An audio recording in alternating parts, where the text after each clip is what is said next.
Continuamos con la sesión número 4, es el tema 4. Hasta este momento hemos hablado sobre qué es el texto, cuál es la característica, cuáles son los temas, cuáles son los subtemas. Hemos visto la planificación para construir nuestro texto, hemos hecho nuestro esquema y luego hemos visto cómo es que vamos a desarrollar nuestro tema, a quién va dirigido nuestro tema, y a la vez cómo vamos a revisar hasta su edición final.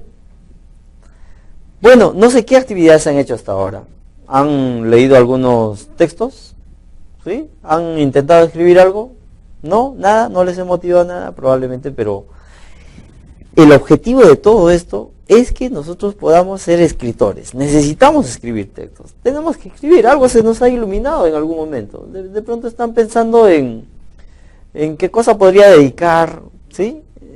Utilicemos ese momento para poder escribir, ¿sí? Algún momento de alegría o de tristeza o de ira. Hay que escribir todos esos sentimientos, a ver qué nos sale.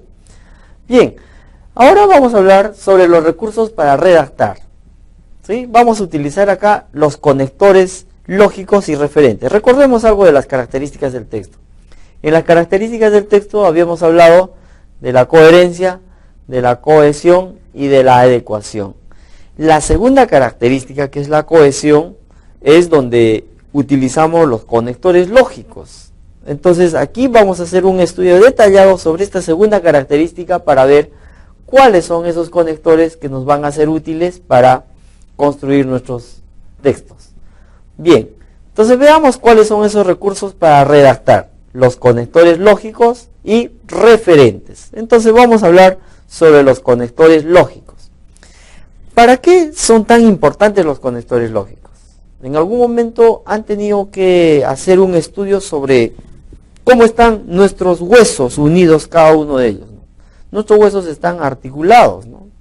Están unidos por algunos nervios, unos ligamentos, ¿no? Más o menos es la misma función que cumplen estos conectores lógicos, ¿sí? Vamos a ver algunos principales recursos para unir nuestras ideas de acuerdo a los esquemas que hemos establecido. Observemos entonces primero los conceptos referidos a los conectores lógicos. Bueno, tenemos como palabras o locuciones que vinculan lógicamente a uno y otro elemento, permitiendo establecer una secuencia y una jerarquía en la presentación de las ideas de un mismo párrafo y entre los párrafos de un mismo texto. De este modo hacen posible el avance del pensamiento y el progreso de las ideas que el escritor quiere comunicar a sus lectores. Entonces, con los conectores vamos a unir, enlazar cada una de las ideas y a la vez vamos a darle mayor sentido. Así se va a entender mejor nuestros párrafos, se va a entender mejor nuestro texto y probablemente hasta podamos recibir muy buenos comentarios de los textos que vamos a escribir. Entonces vamos a ver cuáles son estos conectores que aparecen. Primero, los conectores según su tipo de relación y cuáles son los que se utilizan. Veamos entonces los conectores de contraste total. ¿Qué quiere decir el contraste total? Que van a determinar algo que no se preste a una duda, ¿no? Entonces presentamos unos de ellos, algunos. Pero, empero, sino, al contrario, por el contrario, sin embargo, no obstante, en cambio, o más bien, antes bien. ¿Para qué nos va a servir esto? Para poner dos ideas, ¿no? Dos ideas, ¿sí? Que ya están determinadas, ¿no? En cambio, una parcial, ¿sí?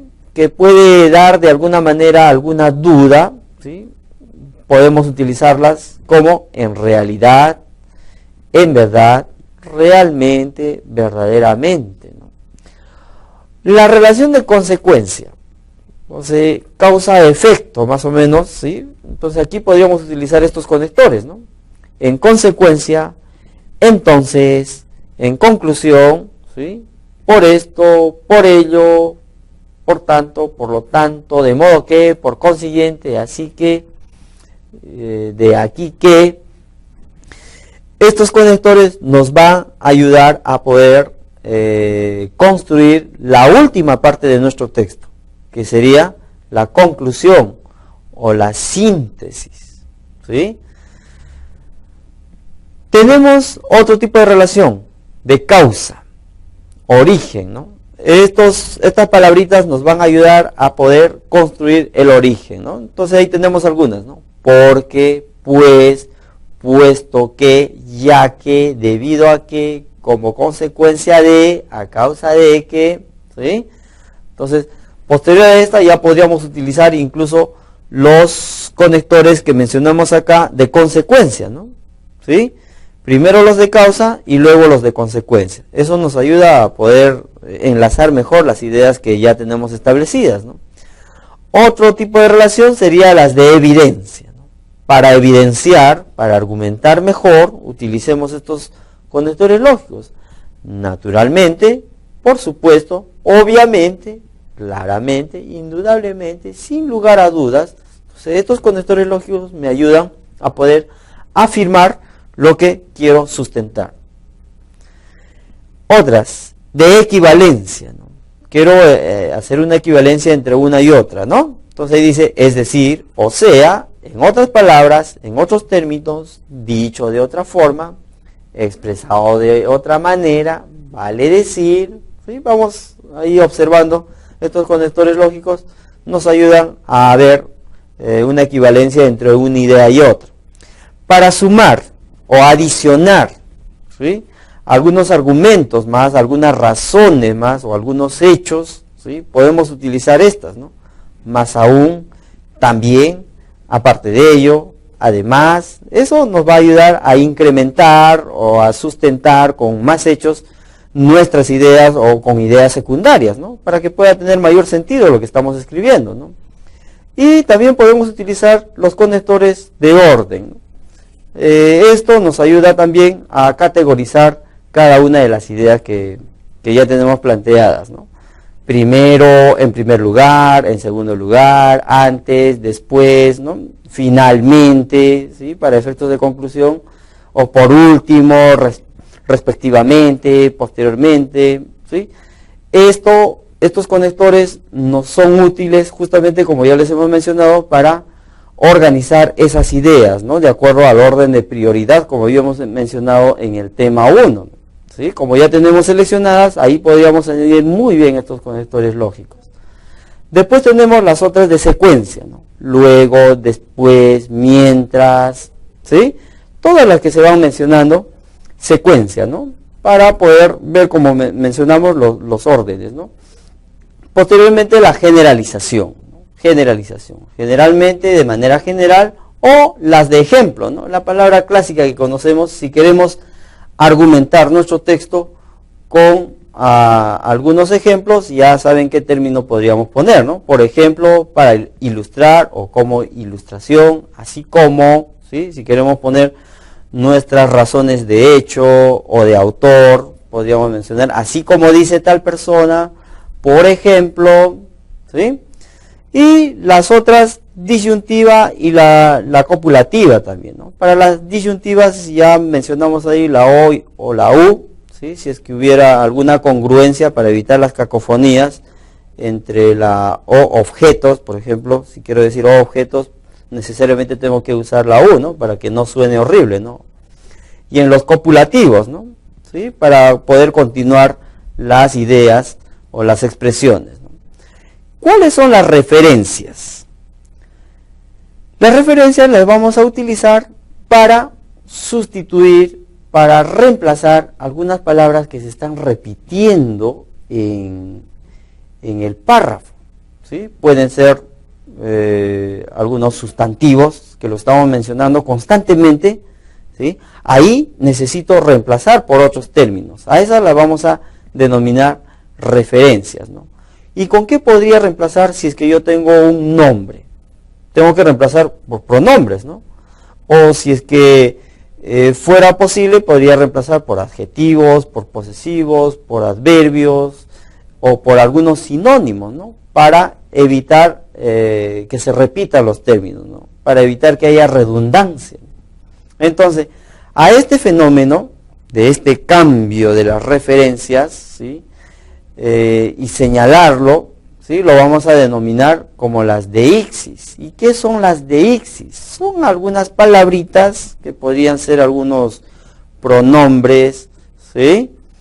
Como ya hemos mencionado, algunos adverbios que nos sirven para reemplazar, para sustituir algunas palabras que se están repitiendo. A estas las vamos a denominar deíxis, ¿no? Vamos a ver un ejemplo acá. Dice, el año pasado viajé a París. Allí conocí la Torre Eiffel. Esta era impresionante. Pueden observar las flechitas, ¿sí? En esas flechitas invertidas, lo que nos está mostrando es que está siendo reemplazada por el pronombre, por el adverbio, perdón, allí. Ustedes ven allí, ¿sí? Debería mencionarse ahí París. Debería ser así, ¿no? El año pasado viajé a París, ¿sí? Conocí París, debería decir, ¿sí? La Torre de Eiffel está siendo reemplazada por ese pronombre personal esta, ¿no? Que era impresionante, ¿no? Ese es un ejemplo de esta deíxis que aparece ahí. ¿Qué más? Vamos a ver cómo funcionan estas referencias. Bueno, estas referencias, como ya hemos mencionado, podrían utilizarse los pronombres personales. ¿Cuáles son estos pronombres personales? O primero destaquemos cuáles son los pronombres personales, ¿no? Es todo lo que va a reemplazar al nombre, ¿no? Al nombre. Entonces tenemos ahí uno, ¿no? Yo, la primera persona, tú, la segunda persona, él, la tercera persona, o ella, ellos, nosotros, me, te, se, ellos, ustedes. Entonces, todo esto que implique reemplazar el nombre o a la persona a quien nos estamos refiriendo, con estos términos se van a denominar pronombres personales. Los pronombres relativos que se menciona ahí, quien, de alguna manera están haciendo referencia a la persona, ¿no? El cual, cuyo, el, que, a dónde, cuándo, también nos van a ser muy útiles para poder reemplazar los términos que se están repitiendo, ¿no? También entran en juego los pronombres demostrativos. Observen ahí, este, ese, aquel, esto, eso, aquello. Probablemente ustedes encuentren una confusión cuando utilizan el este, ¿no? Cuando va con tilde o cuando sin tilde, ¿no? Cuando es un pronombre demostrativo, se va a considerar con tilde, ¿no? Cuando no, no es. A ver, si digo este perro, este no va con tilde, ¿no? Y si digo este, nada más me estoy haciendo referencia al can, entonces va a ir con tilde, ¿no? Aparecen también los pronombres numerales, ¿sí? Uno, dos, primero, ambos, ¿sí? Siempre y cuando haga referencia a un sujeto, ¿ok? Aparecen también los pronombres indefinidos, ¿no? Algo, nadie, alguien, otro. Luego tenemos los adjetivos posesivos, ¿verdad? Mi, que viene de mío, ¿sí? Tú, de tuyo, su, de suyo, son adjetivos posesivos. Nuestro, ahí está el mío, tuyo, suyo, como ya se está mencionando en la primera parte de estos ejemplos. Luego aparecen los adverbios de lugar, aquí, allá, ¿sí? O allí, los de tiempo, antes, luego, después. Entonces, todos estos términos van a ser útiles para poder reemplazar, adornar, darle mayor sentido o coherencia a nuestros textos. ¿Listo? ¿Qué hay que recordar acá? ¿Qué hay que recordar? Que los pronombres relativos deben estar lo más cerca posible al antecedente que refieren. De otra manera, pueden ocasionar confusiones. ¿Cómo? Observen ahí, ¿no? En cuanto al uso de las referencias, debemos tener en cuenta lo siguiente. Dice, Rafael conversa con Flavia, quien se afeitó el bigote. ¿Qué entienden por eso? ¿Sí? ¿No les parece que hay una confusión? Rafael conversa con Flavia, quien se afeitó el bigote.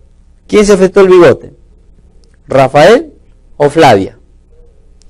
Ese es el problema cuando no sabemos utilizar correctamente el pronombre. Recordemos muy bien esta, dice, recuerda que los pronombres relativos deben estar lo más cerca posible del antecedente que refieren. De otra manera pueden ocasionar confusiones. ¿Dónde debería estar el pronombre relativo?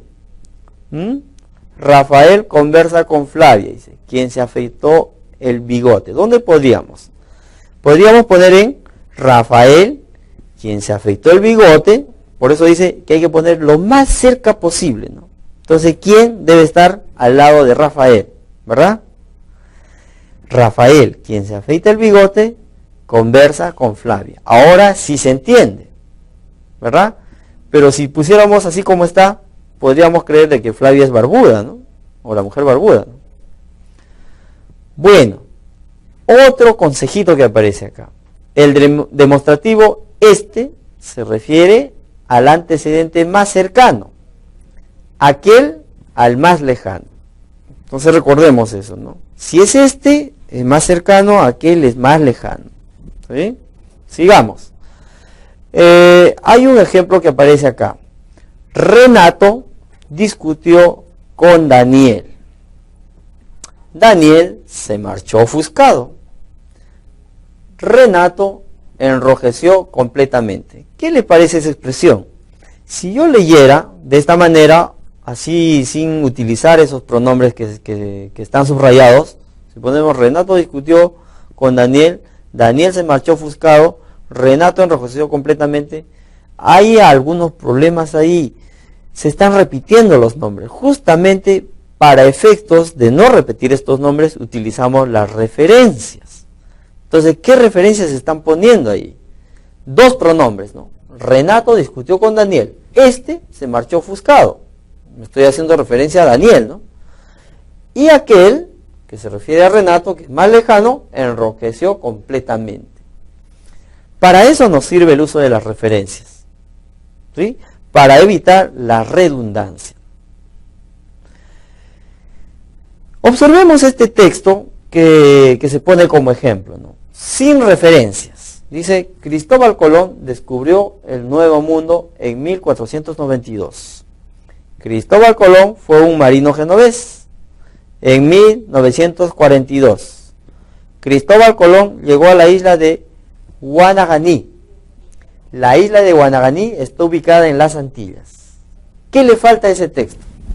¿Qué referencias podríamos colocar ahí? Podríamos ubicar el punto, eliminamos, ¿sí? Y poner algún conector ahí. También podríamos evitar repetir Cristóbal Colón otra vez. Y le quitamos el año también, porque dos veces se está repitiendo el año, 1942 incluso dice ahí, ¿no? Peor todavía, ¿no? Está completamente en desorden este texto. Ahora observemos esta. Cristóbal Colón, y ahí se le añade incluso unas palabras más que resaltan, ¿no? Un marino genovés descubrió el Nuevo Mundo en 1492 cuando llegó a la isla de Guanaganí, la cual está ubicada en las Antillas. ¿No les parece que se entiende mejor? En este texto anterior hay dos ideas, parece que están separadas, incluso la fecha cambia, ya todo está alterado, ¿no? Está horrible, ¿no? ¿Sí? Probablemente esta es una escritura primaria, ¿no? ¿Sí? Así en bruto, ¿no? Pero cuando hacemos uso de las referencias, se enriquece el texto, incluso se está resumiendo acá. Y eso está muy bien, estamos resumiendo, ¿no? Bueno, ¿cuáles son los tipos de referencia que vamos a utilizar en estos ejemplos, ¿no? Primero, las anáforas. ¿Qué son las anáforas? Parece una palabra muy complicada, anáforas, ¿no? Son términos técnicos para detallar el reemplazo que se utiliza, ¿sí? Mientras vamos construyendo nuestras ideas, ¿no? Veamos este ejemplo, ¿no? Pero antes el concepto, ¿no? Son palabras que se refieren a otras palabras anteriormente mencionadas, ¿no? Eso quiere decir que si ponemos un sustantivo o un nombre propio, ¿sí?, ya se pone al inicio y posteriormente ya no voy a repetir, pues eso voy a tener que reemplazarlo con pronombres. Observemos este ejemplo, ¿no? Carlos es mi amigo, punto. Ahí debería decir él o Carlos estudia contabilidad, pero ¿para qué voy a repetir? Ya lo doy por sobreentendido eso, ¿no? Entonces, para dar mayor expresión a esto, quito Carlos y pongo el pronombre él. Él estudia contabilidad. Y se entiende el texto muy bien. Esa es una anáfora. Otro ejemplo. Guardé mi dinero en el cajón. Entonces, ahí se está poniendo, allí estará seguro, ¿sí? Eso está reemplazando a cajón. Entonces ya tenemos un buen ejemplo de lo que es la anáfora. Entonces, incluso este mecanismo de la anáfora nosotros lo utilizamos constantemente, ¿sí? Cuando estamos conversando con nuestros amigos, cuando estamos chismeando, ¿no? Que es lo que más nos encanta, ¿no? Especialmente las damas, ¿no? Les encanta el chisme, ¿no? Y empiezan a hablar, y ya no mencionan a la persona, ¿no? Solo lo dicen en algún momento y ya, y después empiezan a hablar, lo dan por entendido, ¿no? Dicen ella, él, ¿sí? Esta, dicen, y empiezan incluso de manera despectiva, si no les cae bien, y empiezan ahí a despotricar todo lo que quieran, pero ya no mencionan el nombre, porque ya lo han mencionado en un momento nada más, ¿no? Y ahí queda, ¿no? Y ya tenemos nuestra anáfora, ¿no? Otra referencia, ¿no? O de ixis también, que es la catáfora, ¿no? ¿Qué se entiende por catáfora? Otro sonido que es muy complicado para nosotros, ¿no? No sé si sea importante el sonido, pero lo que sí nos importa es utilizarlo, aplicar, eso es lo que nos importa. Entonces aquí en las catáforas utilizamos algunos términos, ¿con qué intención? Con la intención de anticiparnos, ¿sí?, algunas palabras que van a venir, ¿sí? La referencia anterior eran reemplazar, ¿sí?, algunas palabras que ya se habían mencionado con pronombres, ¿no? En cambio, en las catáforas utilizamos términos para poder señalar algo que ya se va a venir, ¿sí? No pueden quedar así nomás. Entonces ponemos un ejemplo acá, ¿no? Iré a la tienda y compraré lo siguiente. Lo siguiente, no podría quedar ahí la expresión. Lo siguiente está incompleta. Entonces, eso me está dando idea de que voy a empezar a detallar qué artículos voy a comprar. Acá ponemos sal, leche, café, ¿sí? Entonces, este uso de la catáfora me sirve incluso cuando estoy queriendo construir mi texto para poder detallar o hacer una descripción, ¿sí?, de algunos elementos que quiero señalar. O si ustedes quieren, en el texto quieren describir a un personaje, podría decir, ¿no? María era una persona de esta manera. 2 puntos, ¿no? Tenía el pelo largo, los ojos intensos, los labios rojos, ¿sí? Su porte era atlético. Entonces ya eso me ayuda a poder hacer una descripción detallada, bueno, según lo que yo quiera describir, ¿no? Observemos el otro ejemplo, ¿no? Se acercó y dijo esto, dice. 2 puntos. Si digo, se acercó y dijo esto, y ahí quedó, entonces siempre nos vamos a dar cuenta de que la expresión no está completa. Entonces necesitamos enterarnos más qué es lo que viene a continuación, pues. ¿Qué viene? Entonces ponen ahí, ¿no? Continuamos con el ejemplo. Se acercó y dijo esto. No es lícito mentir, dice. ¿Sí? A esa se considera referencia como catáfora, ¿no? Otra referencia, la elipsis. La elipsis creo que la utilizamos más a menudo que las dos anteriores, ¿no? ¿Qué se entiende por elipsis? Viene de elisión, ¿no? Entonces aquí dice la supresión, o sea que no la vamos a mencionar ya, de una palabra en el texto que está sobreentendida. O sea que el término ya es tácito, ¿no? Ya se supone que se trata de eso, ¿no? Y ni siquiera lo vamos a mencionar con pronombres, ¿no? Porque ya se ha mencionado con anterioridad. Entonces veamos este ejemplo, ¿no? Los traviesos monos cuentan con abundante comida. En el ejemplo observen, lo que está entre paréntesis, ¿sí?, quiere decir que ahí tiene que estar traviesos monos. Los traviesos monos cuentan con abundante comida, aunque los traviesos monos se alimentan de plantas, los traviesos monos se han acostumbrado a pedir, y a veces los traviesos monos a robar comida a los visitantes. ¿Sí? Más o menos se leería de esa manera si hacemos una lectura tal como debería estar expresada, ¿no? Esto hasta los niños se aburrirían, ¿no? Pero el proceso de elipsis consiste en suprimir este término que ya se entiende, ¿no? Y podríamos incluso reemplazarlos por comas, ¿sí? Dentro de la ortografía aparece incluso una coma que se llama la coma elíptica. La coma elíptica se utiliza para reemplazar justamente algunas palabras. Les pongo un ejemplo, ¿no? María compra peras, ¿sí? Por decir, María compra peras, punto y coma. Juana, ya no voy a decir compra, ¿no? Entonces ahí voy a hacer el proceso de elipsis, ¿no? María compra peras, Juana papas. Entonces pongo María compra peras, punto y coma, Juana, coma, papas. Esa coma va a ser de reemplazo de este verbo comprar. En eso consiste el proceso de elipsis. Bueno, de todo lo que hemos mencionado, que son algunos recursos, algunos elementos que nos sirven para poder construir el texto, vamos a hacer un resumen de todo lo que hemos dicho en esta unidad de la cual hemos hablado, ¿no? Primero, el texto, hemos dicho que es un conjunto ordenado de ideas relacionadas entre sí y en torno a un mismo tema. No nos olvidemos de eso, ¿no? Con el texto vamos a tener que tener primero el tema, ¿verdad?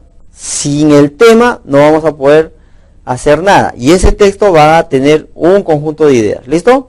Segundo punto, el tema. El tema se constituye, como hemos dicho, como una frase nominal, ¿no? No hay un verbo, ¿sí?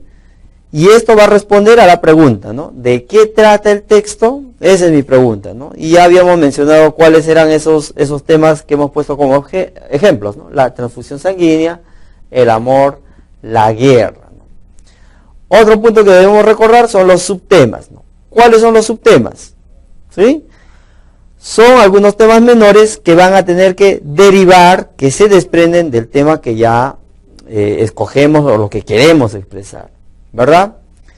Otro punto, ¿cuáles son los pasos para redactar un texto bien estructurado? ¿Sí? Las tenemos que hacer por fases, ¿no? ¿Cuáles son esas fases que hemos mencionado? La planificación, como les habíamos dicho, sin planificación es difícil que se pueda hacer un buen texto. Entonces la planificación es importante para poder construir un texto. Posterior a la planificación, ¿qué hacemos? Empezamos a generar las ideas. Les había dicho incluso a través de la lluvia de ideas o la tempestad cerebral, ¿no? Decimos una y otra cosa y esas mismas ideas las vamos a ir ordenando, ¿no? Las vamos ordenando por partes y posterior a ella ya produciremos el texto, ¿no? Obviamente que en la generación de ideas, recordemos de que las ordenamos por prioridad y a la vez utilizamos ahí algunas referencias como las bibliográficas, hemerográficas, las de ejemplo, las de hecho, las de razón. Vamos a utilizar todos esos recursos para ampliar y producir nuestro texto, ¿no? Y una vez que ya tenemos producido el texto, ¿qué utilizamos? Los conectores lógicos, ¿no? Que nos van a unir o van a enlazar cada una de estas ideas, ¿sí?, entre un elemento y otro, y a la vez nos va a permitir establecer una secuencia, ¿no?, según la jerarquía que presenta cada una de ellas, ¿no? Y así vamos a poder tener algunos o los párrafos bien estructurados y coherentes, ¿no? Y después las referencias, como ya acabamos de mencionar anteriormente, ¿no? ¿Cuáles son esas referencias? Las catáforas, la elipsis, la anáfora, ¿sí? Esas nos van a servir para poder evitar, redundar o repetir algunos términos, ¿no?